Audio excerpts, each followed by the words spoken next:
Well, good afternoon, everyone. So my name is Théophile Lagrollet. I'm the CEO and co-founder of SpaceLocker. At SpaceLocker, we are developing a service of turnkey space mission.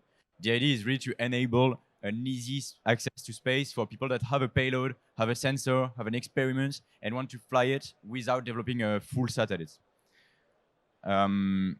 So our solution is really to develop a shared payload hosting. What does it mean? It means that our customer that has an experiment to fly, such as a sensor for Earth observation, such as an experiment of telecommunication, of IoT, or anything that would necessitate, currently need a spacecraft to be flown, will just come to us. We'll give him an interface, a standard interface that covers thermal, electrical, mechanical, and data transfers.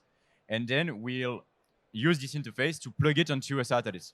So we plug those clients on two types of satellites, on our dedicated satellites, our dedicated missions, shared satellites, where we buy the satellites, we adapt it, and then we fly it, or onto as a secondary host on dedicated missions that has already a first primary payload, such as, well, let's say a telescope, and have a small space left. And currently, it's a huge pain for the industry to, well, adapt to a small customer that would fly next to that big telescope.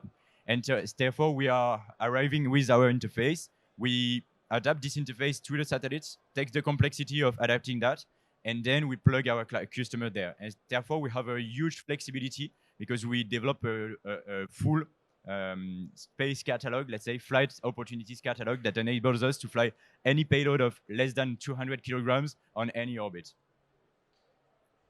So the advantages of that is that it's truly responsive. So you're very quick to go get in orbit. So currently, to get to orbit with a dedicated satellite, with the smallest satellite on the market, let's say you have 1 year of delay because you need engineering services, you need to prepare your mission, and most of the time it's mostly around 2 years because you really need to prepare that mission. With us, we are around 6 months of delay, and in the shortest way, we around 3 months because we really have a very responsive integration.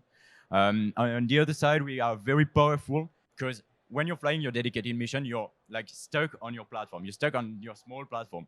And what we do with shared satellites is that you benefit from a whole satellite, another class of satellite, a bigger one. It's 4 to 10 times bigger the satellites you would have flown. And therefore, you have the resources for your payload. You have resources that are 10 times higher in terms of peak because you share the platform. You share the platform, and you just have like, if you need a peak of telecommunication, you need a peak of power, you need a computation services on board. Well, we have those services, and we can sell you like at the right moment when you need it, and not you don't have to dimension the whole satellite for just like 30 seconds of processing, for instance.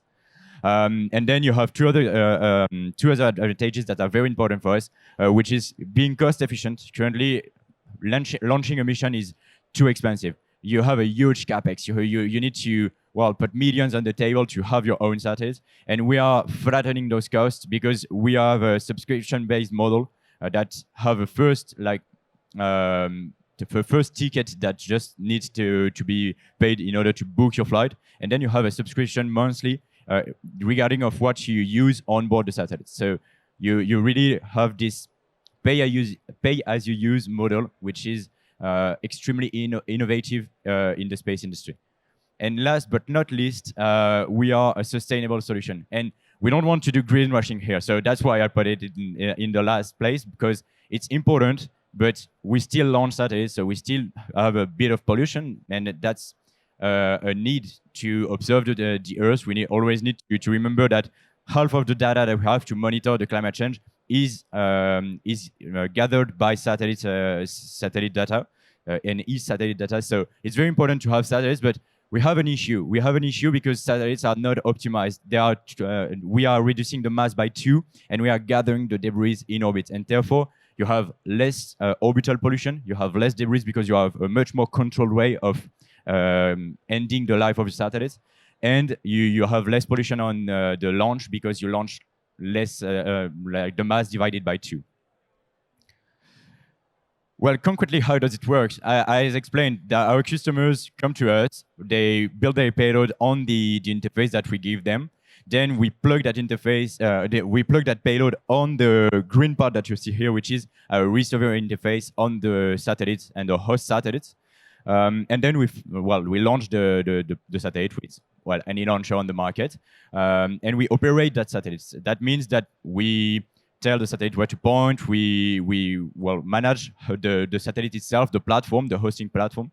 And behind it, the customer has a direct access to his payload. So he has a direct link to the sensor that is actually generating the data. He can download this data. He can monitor how is it going. He can plug it to his ground segment analysis pipeline. And so it's a really streamlined process with a simple dashboard, APIs and stuff. And so you have your own dedicated virtual machine on board, which is kind of from like currently a satellite is really considered as a separate asset with an old style approach of it. We are trying to implement the approach of the cloud computing that has been enabled on the and implemented on the data centers, but plugging directly it on the satellites. So putting the ground segment on board. Regarding the use cases, you've got many use cases. We are flying any mission that already flies today on any satellite, so we can cover any small sat. The first one and the simplest one is the technological demonstration. People that want to certify an equipment, because then it needs to be sold, and you need to verify that it works. You have people that do science, such as space agencies, laboratories. You have people that need to generate data, because more and more you have a diversification of the data uses. You have people that use Earth observation data to monitor climate change, to monitor infrastructure, to survey to survey their supply chain, to connect houses. Well, you have a lot of private companies that need space data currently, and we are flying their sensors. The last one is also that we need to survey space. We need to observe space to monitor debris that flows. And so we need to we enable the fact of having sensors in space, and that's it. Regarding the technology that we use, as I said, the interface is really a key here. So we are developing an innovative and proprietary interface that covers thermal, electrical data exchanges. And so that's really a turnkey innovation here. A milestone. And then on the ground segment, we have also an important work on how can we make the satellite operation as seamless as possible for the customers, such as any player, even not from the space industry, such as, I don't know, you take Vinci, you take Bouygues, you take Nestle, that needs to, in 5 years, 10 years maybe, will need to monitor his assets from space, will be able to use our sensors without being a space player. And that's something that is changing totally the access to space and the way that people can think of using space.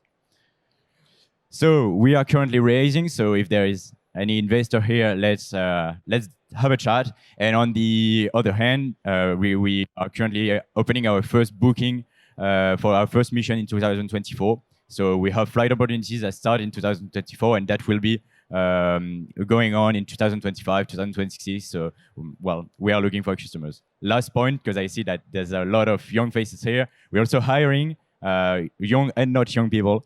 So we're hiring a core technical team to enable us to scale those activities. So feel free to come to talk to me at the end of this speech.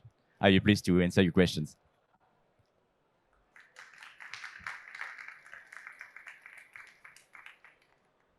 Yes. Je sais pas s'il y a des questions. Yeah. Hi, thank you for the pitch. I have 3 questions. One is the sustainable piece, if you could expand on that. Secondly, the traction, the market traction. And then 3, how much you're raising and what's the use of funds? So, in order, the first one regarding the sustainability. So there are 2 things. The first one is that we reduce the mass of the satellite launch, and therefore the the launch emissions are proportional to the mass you send. So, well, if you have a small rocket, you have a smaller launcher, and therefore you have less emissions. So that's the first point. That's an easy one, let's say, because when you have four payload plugged on one satellite, instead of 4 different satellites, you mutualize those like the systems. Solar panels, you don't have 4 times the fast solar panels. You don't have, and so that's the first point. It's important. And then the second one, which is actually, I think, the main concern regarding the space industry today, it's the debris. Like we're talking about a lot about debris in space and like the Kessler syndrome and stuff like that. And so we are working on that in several points. The first one is reliability. As we gather several that would have flown on a small satellite, which would be really less reliable than the big one that we fly, we have this improvement in terms of reliability, which means that you have a less, you have a lower failure rate. So that's mean less debris first. And then when you have, for instance, when you have a customer which is 10 centimeter high, it flies on a 20 centimeter satellite, so it's very small. And therefore, at the end of the mission, it's kind of an uncontrolled end of life period. And when they're gathered on, when you have 4 of those customers on our bigger platform, or 10 of those customers, you really switch from a category to another in terms of satellite and support systems, and therefore you really control the end of the life of the satellite. So you have those 2 things. The second question was regarding, the market traction. So we're launching our first mission. We have 4 slots on board for customers, and for those 4 slots, we currently have more than 4 interested players. We haven't signed yet contract because we just opened the reservations, but we're quite confident on the fact that we will have at least 2 contracts signed by the end of the year, 2 first customers, and maybe more. We'll see. And the last point regarding the amount raised. Currently, we are in a pre-seed round. We're raising 400K in equity to close a 1 million total round, which will be leveraged by like public money and public investments. Right. That's it.